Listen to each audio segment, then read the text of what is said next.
Napakarami na pong nagiging pag-aaral tungkol sa Christianity. But Christianity is really all about Christ. It is about the person, the thoughts, the teachings, the deeds of Jesus Christ. Ang kailangan lamang po natin laging bigyan ng priority is to keep falling in love with Jesus. Kung minsan po tayo ay nawawala ng gana sa ating mga pagsisikap, kung minsan merong nagbabackslide, kung minsan merong nawawalan ng sigla sa buhay espiritual, maging sa paglilingkod sa Diyos, at isa lang ang nagiging dahilan niyan, that we forget to keep falling in love with Jesus. At ano po ba ang mga katangian ng Panginoon? Ano ba ang kanyang mga katuruan? Ano bang dapat maalala sa kanya para lalo natin siyang mamahal at patuloy na lumago ang ating pakikipag-ibigan sa Panginoon? At yan po ang ating bibigyan ng tuon ngayon, the Lord's humility and propriety. Kung merong mga pagkukulang at panlalamig ang mga Kristiyano, ito ay sa pakikipag-ibigan sa Panginoon. At pag may kulang doon, nagkakaroon na ng mga ibang mga symptoms, iba't ibang mga pahiwatig sa iba't ibang bahagi ng ating buhay. Pero ang totoo noon, it is lack of love and love affair with the Lord. Aming Ama, nagpapasalamat po kami sa tagumpay nyo na sa kabila ng iba't ibang kalagayan namin, kami tinitipon nyo para makasamba sa inyo. Yan naman ang aming nais, Panginoon. Kayo malagay sa gitna ng aming buong church, O God. We like you to be in the center of our fellowship, to be in the center of our lives. Now, Lord, take that central place. Sit on your throne of power and glory. Continue to receive our worship, our offerings, our thanksgiving, and may you dispense blessing to us right now. Sa kabila ng aming mga kalagayan, mga kakulangan, mga karumihan, patawarin niyo po kami, puspusin at pagpalain. Iligtas mo kami sa mga kasinungalingan, sa mga pandaraya ng aming damdamin, ng aming emosyon, sa pandaraya at impluensya ng aming kapwa. And Lord, may you find us continuously and consistently falling in love with you. Lord, may you let your face shine upon us. And may your words give us peace. May your words straighten up our crooked lives. And may your words be our light. Teach us, Father. Be the speaker. We seek you confidently in the name of your Son, Jesus, our Lord and Savior. Amen. Falling in love with Jesus. Pagka po nagtatanong tayo, bakit mo mamahalang yung asawa? Bakit mo mamahalang yung kaibigan? Bakit mo mahalang yung anak o magulang? Kadalasan nagbibigay tayo ng mga katangian na nagiging dahilan para sila maging kaibig-ibig. Ano-ano ba ang mga katangian ng Panginoon na talaga namang kaibig-ibig? Isa dyan sa atin pong series ng pag-aaral, ang kanyang kababaang loob at ang laging pagiging tama ng kanyang asal. Matthew 3:13-15, ang atin pong tutunghayan. Then Jesus came from Galilee to the Jordan to be baptized by John. But John tried to deter him, saying, I need to be baptized by you, and do you come to me? Jesus replied, let it be so now. It is proper for us to do this to fulfill all righteousness. Then John consented. Napakaganda pong window into which we can look at the character of Jesus. So let's take a look at what the Lord did. Mula po sa Galilea, siya nagpunta sa Jordan River. It was a journey that could have taken him 25 kilometers of walking. Hindi madali. Siya ang anak ng Diyos, hari ng mga hari, tagapagligtas ng daigdig, but he submitted himself to a public baptism, to an ordinance that was only for humans. He submitted himself to the ministration of a prophet who was just a man. An exalted prophet maybe, but in the presence of Jesus, he was just a man. And he submitted himself to the ministration of what you might call a subordinate. He humbled himself before John, who for all intents and purposes was an inferior. Isipin ninyo na ang Panginoong Jesus maglalakbay ng malayo, maglalakad, pupunta kay Juan para magpabautismo. John, who was full of the Spirit, quickly understood the implications. And John did not want to place himself above Jesus. He tried to stop the Lord. Nung makita ni Juan na nandito ang Panginoon at magpapabautismo sa kanya, sabi, naku, hindi po yata tama ito. Hindi bagay. Pinigil ni John, subalit hindi napigil ang Panginoon. Sabi ng Panginoon, hayaan mo na.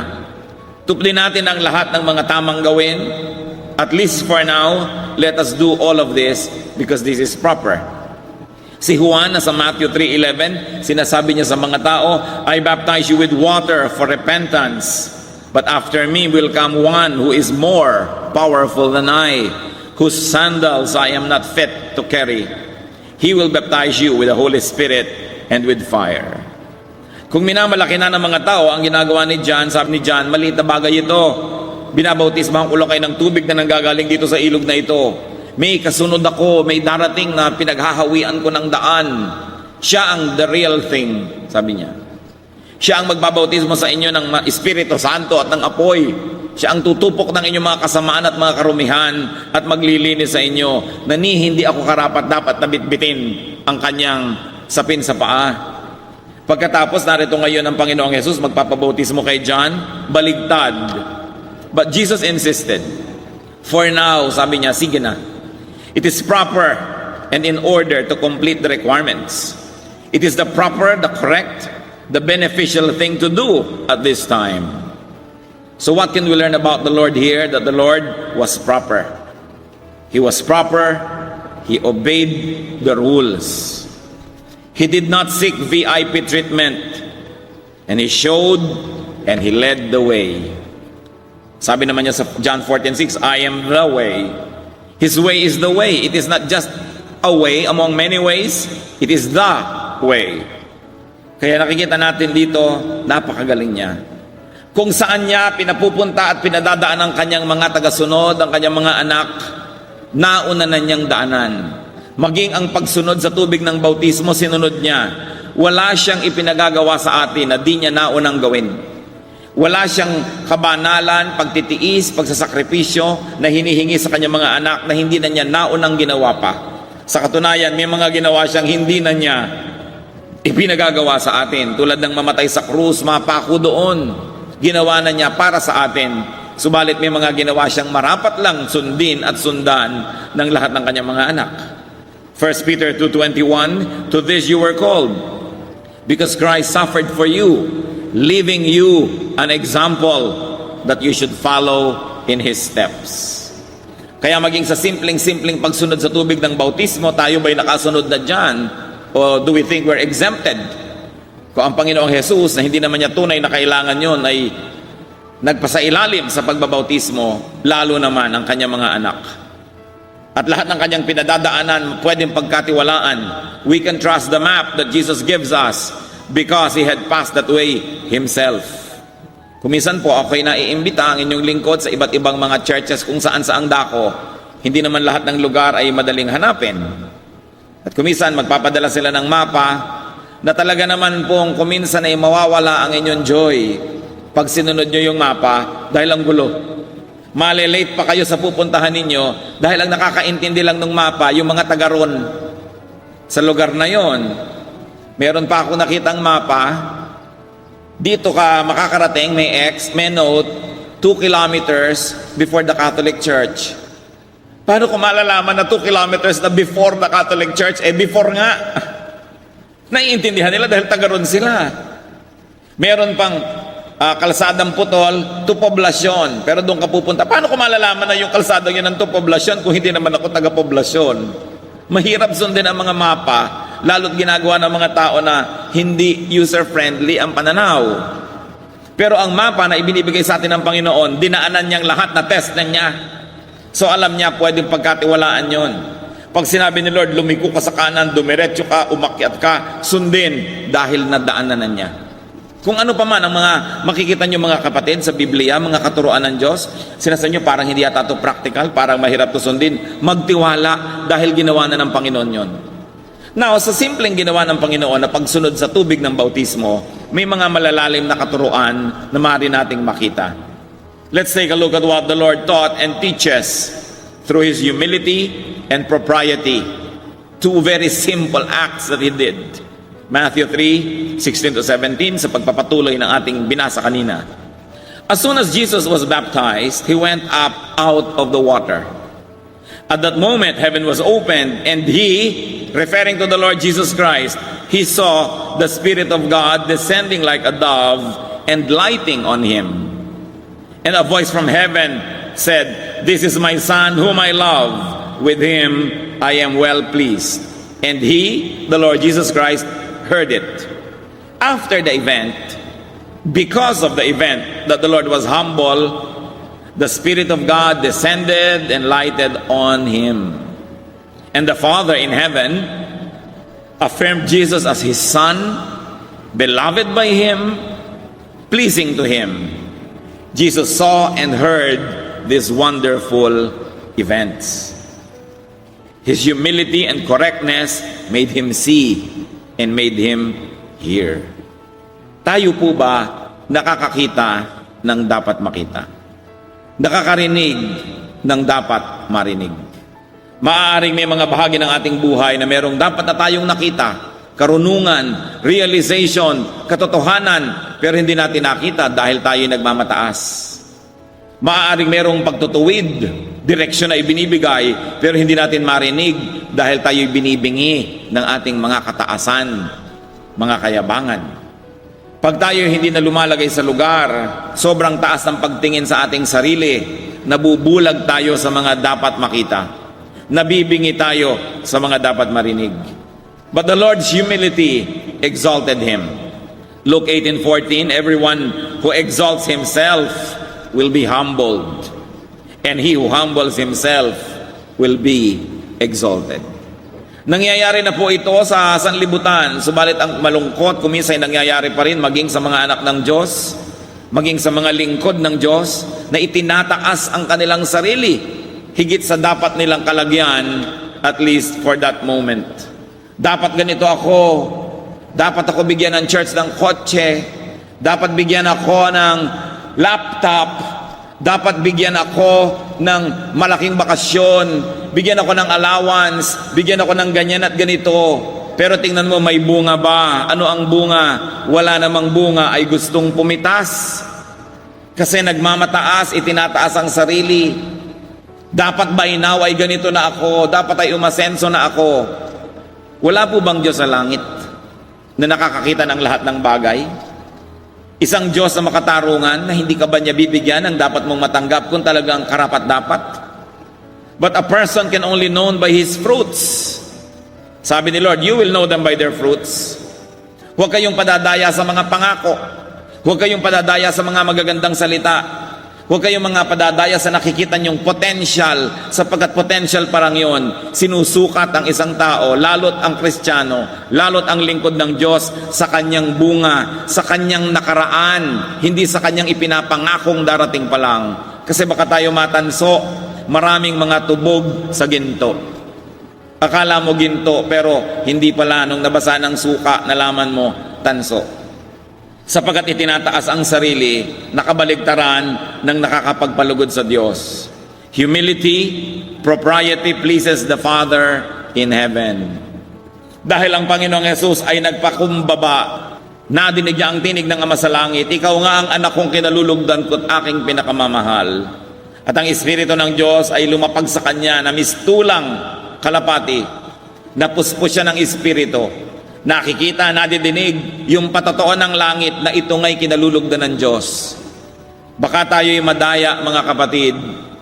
Kailangan nakikita at nadidinig na kinalulugdan nga ng Diyos ang ating pagtitiwalaan. At yan ay nakikita sa bunga. At anong unang-unang bunga? Humility. Pagpapakumbaba, hindi pagtataas sa sarili. Hindi pagpuri sa iba at pamimintas sa bala ng nakapaligid. Hindi sa pagputol ng ulo ng mga nasa paligid para ikaw ang matirang pinakamataas at matangkad dahil pinugutan mo ng ulong iyong mga katabi. Hindi natutulog ang Diyos sa langit.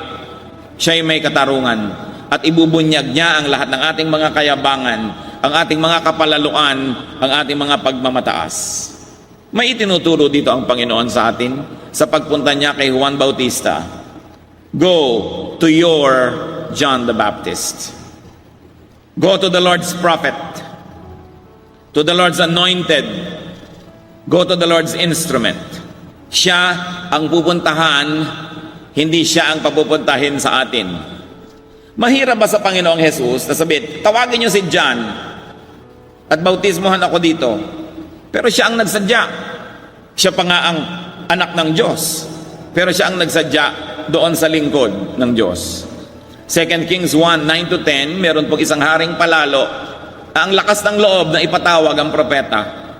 Then he sent to Elijah a captain with his company of 50 men. Biro nyo, isang kapitan sa hukbo at may kasamang 50 sundalo. The captain went up to Elijah, who was sitting on the top of a hill, and said to him, "Man of God, the king says, come down." Sabi ng kapitan, lingkod ng Diyos, pinatatawag ka ng hari, manaog ka. Elijah answered the captain, "If I am the man of God, may fire come down from heaven and consume you and your 50 men." Then fire fell from heaven and consumed the captain and his men. Isipin ninyo. Sabi niya, lingkod ng Diyos, bumababa ka dyan, pinapatawag ka ng hari. Sabi naman ng propeta, kung totoo ang sinabi mo na ako'y lingkod ng Diyos, kung ganon ako'y pinagpapalat pakikinggan ng Diyos, nawa ay umulan ng apoy at masunog kayong lahat dyan.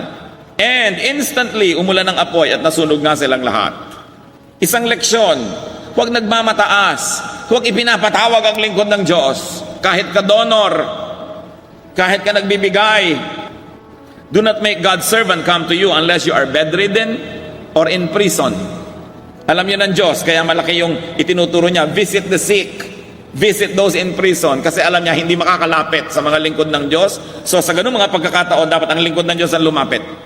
But on all other instances, you go to the servant of God, just like Jesus did. Siya na nga yung hari ng mga hari, ginawa niya, tapos tayo pa, ang hindi sumunod doon. Let your John minister to you. No matter how superior you may feel, no matter how superior you may think of yourself, or no matter how superior you may actually be, submit to God's chosen servants. Hindi komot meron kang PhD in English literature, ayaw mo nang umaten sa Bible study na hindi makapronounce ng F ang teacher. Kasi hindi naman grammar school yon. Ngayon, siyempre, maganda kung nakaka-pronounce ka ng V at F. Pero huwag mong hayaan na yung edukasyon mo at yung sa palagay yung mataas mong kalagayan ay maging hadlang para ka magpakumbaba sa presensya ng lingkod ng Diyos.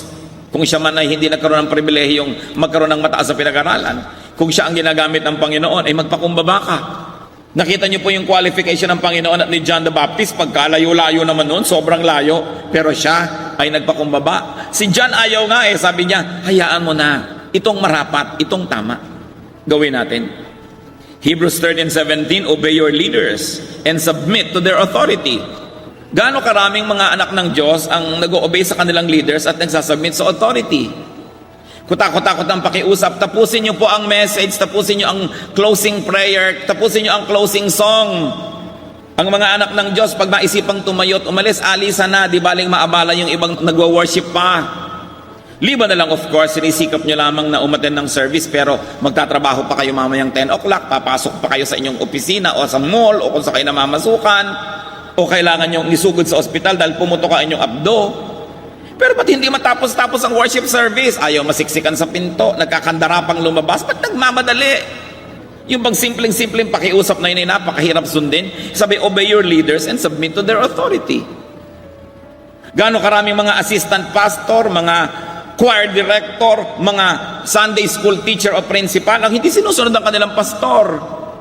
Nagre-rebelyon. Gusto magtayo ng sarili nilang mga kaharian. Obey your leaders and submit to their authority. Whoever aspires to be a leader must first be obedient to his own leader. Kaya kung hindi siya obedient, nakikita nyo na, hindi ito ang material to become another leader. Huwag tayong mapadaya sa mga pangakot magagandang mga salita. Si Hitler may napakagandang magsalita, subalit napahamak ang halos ay kalahati ng mundo dahil sa ganda niya magsalita at mga nahikayat na sumunod sa kanyang mga panunukso. Ano po ang sabi ng Hebrews 13:14? They keep watch over you as men who must give an account. Obey them so that their work will be a joy, not a burden, for that would be of no advantage to you. Masyado pong casual ngayon ng maraming Kristiyano. They obey only as their convenience allows. They obey only as they deem fit. But on all other areas, ang sarili na nila ang kanilang sinusunod. Kaya nawawala yung kapangyarihan ng church, nababawasan yung kapangyarihan ng fellowship ng Panginoon na dapat sana isang marching, conquering, victorious army. But what happens to an army when there is insubordination? It will collapse. That's why it is important to obey the chain of command. What else does the Lord teach us through His humility? Be sensitive to moments that require submission and humility. Do not be consistently high or glorious or above others. Do not desire to be above others. Ang itinuturo ng Panginoon, magpaligsahan kayo sa pagpapakumbaba, hindi sa pagmamataas, hindi sa pagyayabang. Maging sa mag-asawa, mga kapatid. Hindi ba higit lalo kayong mai-inlove sa inyong asawa kung siya'y mapagpakumbaba sa inyo? Hindi ang yabang-yabang niya. Hindi yung tinatrato kayo na para kayong basahan. Yun na lang gusto niyang panoorin ang mahalaga, yung gusto niyang panoorin hindi na. So siya ang may hawak ng remote parate. Naranasan niyo na bang iabot sa inyo ng asawa, oh, eto ang remote darling, ikaw naman ang masunod. Hindi. Ako nagbabayad ng kuryente.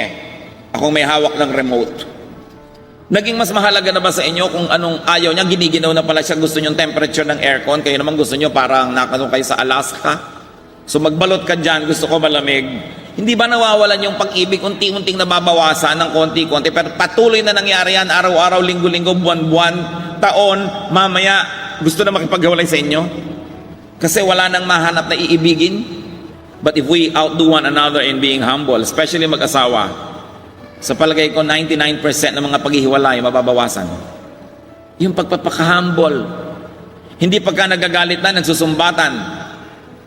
Ako ang kumikita dito, dinampot lang kita sa lusak. Nagsusumbatan. Ang ganda-ganda ko nung araw, pinakasalan kita, itong nangyari sa akin. Kaya nawawala ang pag-iibigan because people become proud. Romans 12:3, do not think of yourself more highly than you ought, but rather, think of yourself with sober judgment. Ibig sabihin ng sober, yung hindi laseng. Sabi yung iba, lasing ang pagsukat nila sa sarili. Nalalasing sila, hindi tama ang kanilang judgment. Akala nila ang taas-taas nila. Akala nila ang runong-runong nila. Akala nila ang galing-galing nila. Sabi, think of yourself with sober judgment in accordance with the measure of faith God has given you. So mahalaga po, lagi tayong magpakumbaba. Pwedeng magaling na magaling tayo sa isang area of our life, pero on all other areas, may mas magaling na sa atin. The more specialist you become, the less you know about everything else outside of your area of specialty. Kaya dapat mas magiging humble ka pa. May 3 kang buhol-buhol na PhD, mas maging humble ka. Siguradong wala ka ng oras para pag-aralan ng ibang bagay. So sa mga bagay na yun, mangmang ka. Kaya dapat tayo ay mapagpakumbaba. What else does the Lord teach us? Be proper. Lumagay sa lugar. Kung ikaw ay may organisasyon, ikaw ay isang may sinusundan, maging masunurin. Meron ka ng mga pinamumunuan, mamuno ka talaga. Hindi ka naman makapamuno. Hanggang doon na lang ang kaya mo, dahil hanggang doon ka lang, ayaw mo pang may ibang mamuno sa mga tao. Wala tuloy mangyari sa lahat. Because a leader can only bring his people up to where he or she could go. Kung hanggang doon ka lang, hanggang doon na lang ang yung leadership. So you must allow others to minister. Hindi mo sosolohin. Lalagay tayo sa lugar, mga anak, igalang ang mga magulang. Mga magulang, mahalin ang mga anak. Respect God's chosen servants. Nakita nyo, pinaulan na ng apoy. Itatanong ko nga sa Diyos kung meron pa akong ganong prerogative din, magpaulan ng apoy. Marami na sigurong natupok, buti na lang at hindi ko naiisipan ng mga bagay na yan. At kung wala ay mabuti siguro dahil the human nature will say, Lord, tupukin mo siya, tupukin mo siya. Because so many people can break a pastor's heart in so many ways. Because you always expect your leaders to be supermen. Lagi na lang kayo i-encourage. Ina-encourage nyo ba naman? Lagi na lang kayo uunawain ba nyo naman? Laging kayo ang i-feed, finifeed nyo ba naman? One way makipagrelasyon ang maraming mga Kristiyano. Ang motto lang nila, give me. They always get and forget. Anong gusto nila sa kanilang mga spiritual leaders? You always give and forgive. People never realize how much pain they can give their leaders because of their ambitions na wala sa lugar, because of their complaints and high esteem about themselves na hindi naman bagay, because of their rebellions and disobedience. Kaya tuloy ang mga lingkod ng Diyos, pati si Moses, sabi niya, Diyos ko, patayin niyo na nga po ako, ang dami-dami kong taong nililid.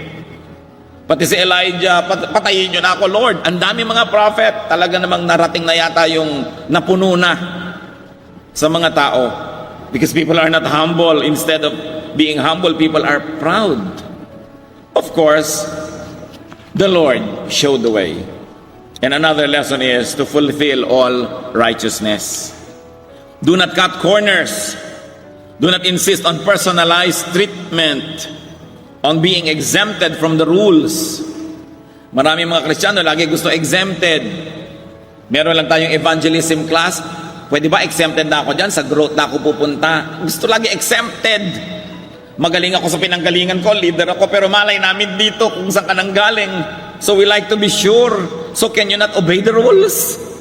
If everybody would like to be accommodated, ang gulo na ng mundo, wala nang susunod sa batas. Even religious personages and VIPs can be guilty of this. Ayaw sumunod sa mga regulasyon. Pag magpe-pray na ang elder, ang pastor, o mag-pray na kayo, puwera na siya, hindi na siya makikipray. O mag-fast kayo, mga prayer warriors, pero yung siya hindi nagpa-fast. Exempted, the Lord showed the way. He got his feet wet. He led the people. So behold Jesus, the humble one, the proper one. Know and live by what is proper. Kailangan doon po tayo nananahan, tumitindig doon sa tama, sa correct, sa decente. 2 Corinthians 8:21, for we are taking pains to do what is right, not only in the eyes of the Lord, but also in the eyes of men. Gawin ang tama. Tama bang itaas ang sarili, ibaba ang iba? Tama bang pintasan ang iyong organisasyon para magmukha lang na ikaw ang tama?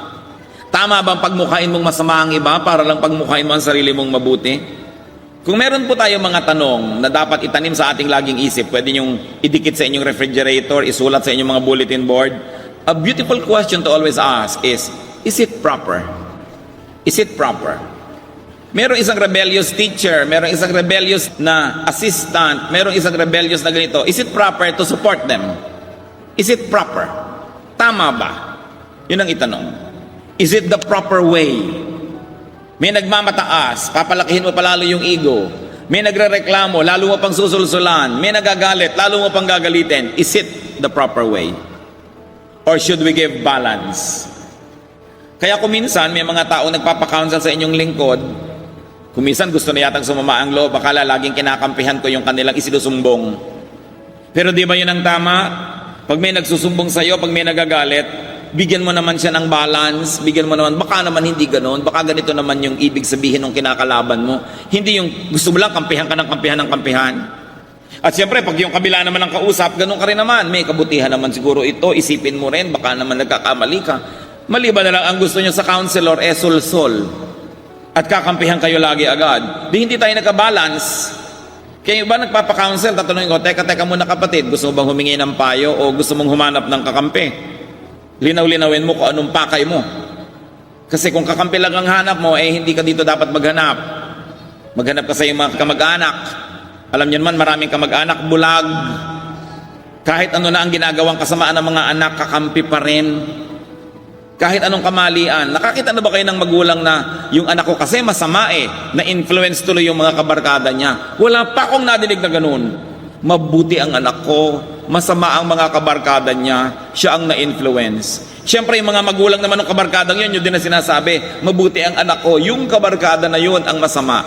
Dapat ang mga magulang hindi bulag. Maraming mga kasamaan ng ating mga anak ay hindi tuloy na puputol, hindi na itatama dahil kinukonsinte. Lagi na lang inuunawa. But look at the Lord Jesus Christ. His humility teaches us that if we are wrong, we are wrong. If our children are wrong, let's admit it. Hindi lagi natin yan na ipaglalaban. Hindi natin kailangan ng kakampi. Ang kailangan natin yung katotohanan, yung tama, yung mabuti. So the Lord, the Lord is really very lovable. What He did by going to John accomplished another thing. He honored and endorsed John. Si John ba naman na mula pa sa pagkabata ay nagtitiis na hindi kumain ito, hindi uminom noon, hindi gawin ito dahil siya isang lingkod ng Diyos? So the Lord endorsed him before everybody. Look, I am Jesus of Nazareth, the Son of God, but I submit to his baptism. Inonor niya yung lingkod ng Diyos. Of course, a practical lesson we can learn is to honor God's faithful servants. Remember, faithful servants. Hindi lahat ng servants faithful. 1 Timothy 5:17, the elders who direct the affairs of the church well. Merong well, ha? Hindi basta nagdidirect. The elders who direct the affairs of the church well are worthy of double honor, especially those whose work is preaching and teaching. To honor, the Lord did that to John. He honored John. Kaya tayo po, kung sinasabi nyo, great kayo, marunong kayo, magaling, the truly great can do good by lifting others with their attention, with their presence, with their recognition. Kung kinikilala kayo ng lipunan na achiever, mahusay, magaling, tapos nagsasubmit kayo sa isang Bible study leader na maaaring simpleng tao, at least during the Bible study, no? Binibigyan nyo siya ng encouragement. Binibigyan nyo siya ng dangal sa harap ng maraming tao. Pero yung hihiya-hiyain ninyo, sa palagay nyo, mas marami kayong alam, paglalaroan ninyo at lilituhin nyo nagtuturo sa inyo, kaya marami tuloy natatakot magturo. Then you don't advance the work of God. If there is really glory in your personality, if that is really possible at all, rub your gold on others. Kung kayo isang mahal na tao, by attending a Bible study, you glorify the group and you honor the leader. Nakakatulong kayo. Kaya bilib na bilib po ako sa ilang mga taong talagang dapat ay kinikilala na sila, bantog na bantog. Halimbawa si Dr. Lucrecia Casilag, National Artist for Music. Pero kitang-kita ko po siya sa kanyang mga kilos, kung may mga struggling musicians, mga nag-uumpisang musical groups, pupunta siya, makikinig, a-attend, dadalo. Hindi siguro para matuto pa siya dahil napakarami na niyang alam, pero kung ano man ang meron siya na dangal, inililipat niya doon sa kanyang pinupuntahan para umattend siya. If you think you're a very important person, then you should go to events that are not so important so that you can give importance to it. And so that you can encourage people. It is important to be like that, to be supportive. Meron naman akong isang kilala na sikat din on a national level sa pagsasayaw. Pagkatapos merong isang nag-uumpisa palang magturo nung sayaw sa isang seminar. Pagkatapos magturo, tumayo siya at sinira niya lahat yung itinuro nun. Sabi niya, ako ang authority, hindi ganyan, ganito dapat. Nakabasag siya ng puso ng isang nag-uumpisa pa lamang. Hindi naman ikamamatay yung nadinig ng mga nakinig, hindi niya kailangang ibahin dun sa oras na yun mismo. Ito'y maling paggamit ng authority or glory. If you think you're very good, encourage those who are just starting. Don't kill their enthusiasm. Kaya mahalaga yung pagiging mapagpakumbaba. And we should love the Lord for His humility, for His propriety, His social correctness, and to love the Lord for His respect for the system. Meron siya respeto doon sa system. And if you're going to love people for humility, for their propriety and respect for the system. Brothers and sisters, let's be more personal. Let's be more lovable by being humble ourselves, by our correctness and properness, by our respect for the system. Let's be like Jesus. And one reminder, do not abuse the humble. Hindi naman ko may mapagpakumbaba ay aapihin mo na. Hindi ko may mapagbigay at mapagpaubaya ay lagi nang ikaw ang mauuna. Recognize and do not abuse other people's humility, so that you will encourage them to continue being humble, and you will teach lessons to those who are watching that they too can be humble, because the humble people don't get abused. Kumusta po ang ating humility quotient? Panginoong Diyos, sa sandaling ito, nagpapasukat po kami sa inyo, nagpapasuri. Paki-check nyo, Panginoon, ang kalagayan ng aming kababaang loob. Sa mga mag-asawa, nakikita mo, Panginoon, na merong nagiging mayabang, palibasat, siguro'y matagumpay, kumikita ng malaki o mas malaki, o tinatawag na mas maganda at mas kaibig-ibig, mas kaakit-akit, nagiging mayabang. Sa mga magkakaibigan, Panginoon, merong bang nagmamalaki at dinodomina yung iba dahil siya ang mas mataas ang grade, siya ang mas maganda ang trabaho? Yung mga ipinapahiram nyo sa amin, Panginoon, na luwalhati, na lakas, dangal, pera, mga bagay-bagay. Ito ba'y nagagamit sa tama o nagiging dahilan para kami maging mayabang? Sa mga dating walang-walang kapera-pera tapos pinigyan mo ng pagpapalat o masenso, yumabang po ba kami, Panginoon? Doon sa binibigyan mo ng ministry, binibigyan mo ng visibility sa church, ang nagiging bunga ba, Panginoon, ay kayabangan? Tingnan nyo nga po ang puso namin. We know, O Lord, that you don't want us proud. Satan wants us proud. Because when we are proud, nobody likes us. When nobody likes us, we're alone. And when we are alone, it is easy for Satan to manipulate us. Give us this wisdom to understand, O God, that it is in humility where victory is. Victory is in humility, not in arrogance. That arrogance is of the devil. That pride was the sin of Satan. Sa mga magkaaway, Panginoon, na hindi pa magkasundo dahil nagpapataasan ng pride, ituro mo sa mga anak mo, Panginoon, ng iyong kapakumbabaan. Sa ilan sa amin na may mali at alam na naming mali kaming hindi pa matanggap-tanggap na mali kami at hindi makahingi ng paumanhin, ituro mo na ang pagpapakumbaba ang daan para maayos ang mga nasisirang mga samahan at mga relasyon. Tuwing ipinapamukha mo sa amin ang aming mga kamalian, ituro mo sa amin, Panginoon, magpakumbaba, tanggapin ito at tumanggap kami ng pagtutuwid. Lord, check our hearts. We like to learn from you, Lord Jesus, to be humble, to be correct, to be proper. Mga kapatid, sino man sa atin ngayon ang nagnanais humingi sa Panginoon ng dagdag pang mga grasya upang matuto tayo maging mapagpakumbaba, sa kinilalagyan nyo sa inyong pag-upo, manalangin sa Panginoon. Ihingi natin ang tawad ang ating mga kayabangan. Ihingi natin ang tawad ang ating mga pagmamataas. Ihingi natin ang tawad ang panglalait at pagmamaliit natin sa ating kapwa. Kung nakakapagsalita tayo ng masakit, nakakapagpababa sa ating kapwa, ihingi ng tawad. At sikapin din humingi ng tawad sa taong nasasaktan natin. Bunga ang hinahanap sa atin ng Diyos. Kabutihang loob, kababaang loob, hindi lang aksyon. Hindi lang yung nakikita ng tao na performance, puso na mapagpakumbaba. Kung meron sa atin na dahil sa mga tinamasang tagumpay naging mayabang, isang paalala ito ngayon. Do not harden your heart as in the rebellion, but be humble. We are nothing. We can do nothing. We can have nothing on our own. Everything is God's grace.